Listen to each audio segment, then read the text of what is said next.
morning, everyone. Good morning. Thank you. Thank you all. Thank you. Thank you for your gracious introduction. I try to keep it simple. Donna Brazile is 50 years old.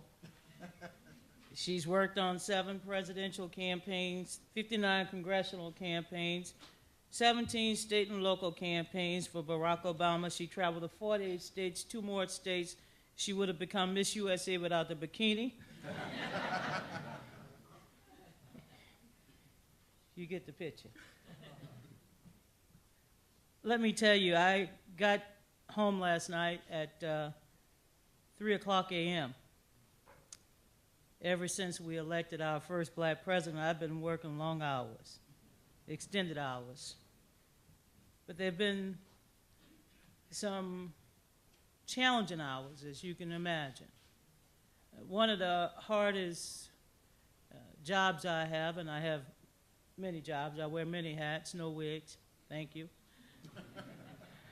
is to try to not only give out the facts so that you, the American people, can form your opinions, but also I know that when I'm called upon, as I was last night, to first appear on CNN in the pregame, pre-inaugural address, and then ABC in the postgame, or post-inaugural address, NPR and the post-analysis, and then, of course, several other radio stations across the country.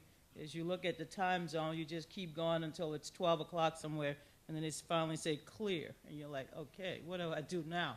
Well, for me, I said I'm going to take just a few hours rest because I knew this morning that I would come to Howard University. I love this institution. I saw Dr.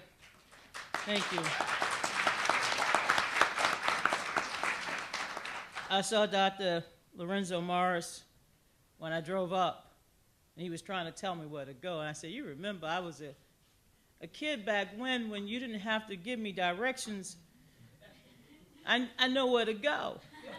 And it just reminded me of the first visit I made here when I moved to Washington, D.C.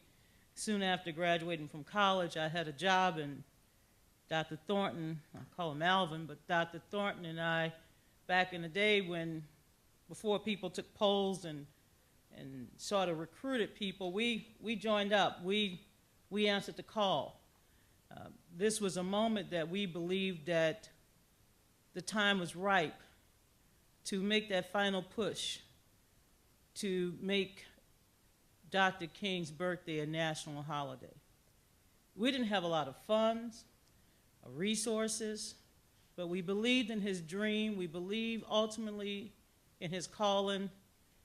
And it was here at Howard University where we recruited many of our first activists, our organizers. This was a fertile place to come and find some organizers willing to give of their time. We didn't have money. We had no money. Despite all of the celebrity endorsements and Stevie Wonder's hit song, Happy Birthday, we had hardly any money, but we had so many of your classmates, your wonderful student body with us. The first to endorse, the first to send out letters to other historical black colleges and universities, and the first to be recruited to serve as marshals each and every winter as we pull the coalition together to march to demand his birthday. So it is indeed an honor to be here in the month of January to once again recruit you for another cause. Because there's another calling that you must answer. And that is to serve at this difficult hour in our nation.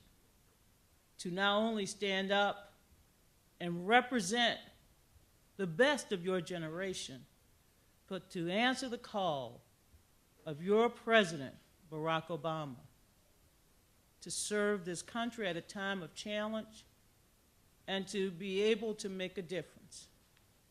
I hope you know that 20 years from now, when you're standing up here, you won't be quite 50 yet. You'll be close to it, trust me. It goes by like that. You will be able to look back and say, we marched to the voting booth in November of 2008, and we changed history. It was your generation that made it happen. I know. I've been involved in enough campaigns to know when young people stand up, you often make a difference. This country had already decided to go forward. He was where history was taking us. And now you must be prepared. You must be prepared to go even further than just voting for change. You must be prepared to do battle for change. And it is a battle that is now being waged on whether or not we move forward or we go back. I'm delighted to be back on your campus, and Dr. Harris, you might not know this, but I remember you too. I remember all of you because you were my mentors.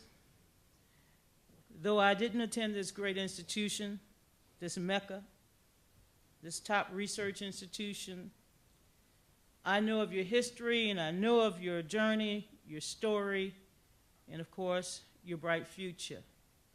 But it's academics like Dr. Harris who really gave me the strength, not just to be an organizer, but also to write about what was happening, what was transcendent at the moment. So I thank you for your leadership and your scholarship and your wonderful book on the nation's capital that I recall when I worked for Congresswoman Eleanor Holmes Norton as her chief of staff during the decade of the 90s. And so there's a lot of anxiety today across the country. And voters, as we all know, they're impatient. They are worried. But the president inherited a colossal mess. And fixing the mess in 12 months, quite honestly, is not realistic.